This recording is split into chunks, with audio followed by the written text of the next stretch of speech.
అపోస్తలుడైన పౌలు గలతీయులకు రాసిన పత్రిక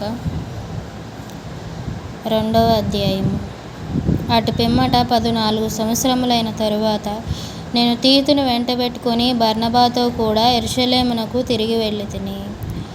దేవదర్శన ప్రకారమే వెళ్ళితిని. మరియు నా ప్రయాసము వ్యర్థమవునేమో లేక వ్యర్థమైపోయినదేమో అని నేను అన్యజనులలో ప్రకటించుచున్న సువార్తను వారికిని ప్రత్యేకముగా ఎన్నికైన వారికిని విశదపరచితిని. అయినను నాతో కూడా నున్న తీతు గ్రీసు దేశస్థుడైనను అతడు సున్నతి పొందుటకు బలవంత పెట్టబడలేదు. మనలను దాసులుగా చేసుకొనవలెనని క్రీస్తు యేసు వలన మనకు కలిగిన మన స్వాతంత్ర్యమును వేగుచూచుటకు రహస్యముగా తేబడి దొంగతనముగా ప్రవేశించిన కపట సహోదరుల వలన జరిగినది. సువార్త సత్యము మీ మధ్యను నిలిచినట్లు మేము వారికి ఒక్క గడియైనను లోబడుటకు ఒప్పుకొనలేదు. ఎన్నికైన వారుగా ఎంచబడిన వారి యొద్ద నేనేమియూ నేర్చుకొనలేదు. వారెంతటి వారైనను నాకు లక్ష్యము లేదు. దేవుడు నరుని వేషము చూడడు.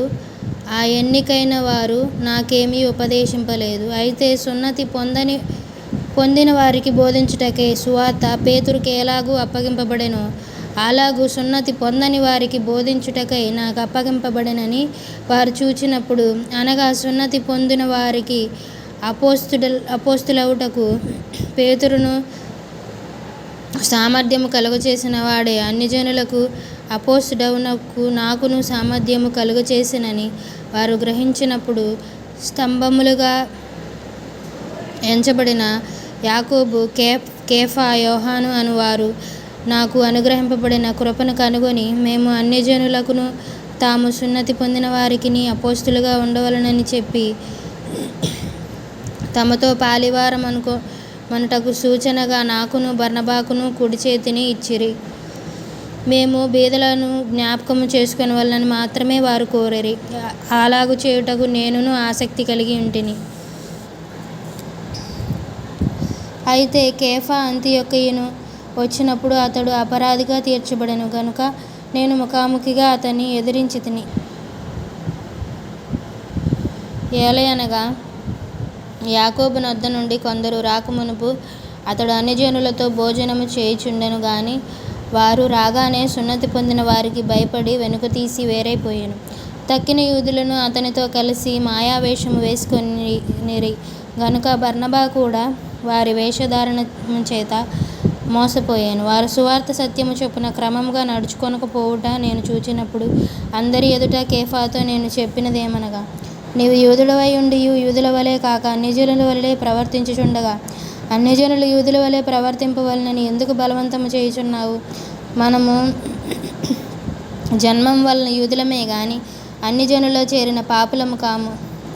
మనుష్యుడు యేసుక్రీస్తునందుల విశ్వాసము వలననే గాని ధర్మశాస్త్ర సంబంధమైన క్రియల మూలముగా నీతిమంతుడుగా తీర్చబడడని ఎరిగి, మనమును ధర్మశాస్త్ర సంబంధమైన క్రియల మూలముగా కాక క్రీస్తునందుల విశ్వాసము వలననే నీతిమంతులమని తీర్చబడుటకై యేసుక్రీస్తునందు విశ్వాసముంచి ఉన్నాము. ధర్మశాస్త్ర సంబంధ క్రియల మూలముగా ఏ శరీరియు నీతిమంతుడుగా తీర్చబడడు గదా. కాగా మనము క్రీస్తునందు నీతిమంతులని తీర్చబడుటకు వెదకుచుండగా మనము పాపులముగా కనబడిన ఎడల ఆ పక్షమందు క్రీస్తు పాపమునకు పరిచారకుడాయెనా? అట్లనరాదు. నేను పడగొట్టిన దానిని మరల కట్టిన ఎడల నన్ను నేనే అపరాధినిగా కనపరుచుకొందును కదా. నేనైతే దేవుని విషయమై జీవించు నిమిత్తము ధర్మశాస్త్రం విషయమై చచ్చిన వాడనైతిని.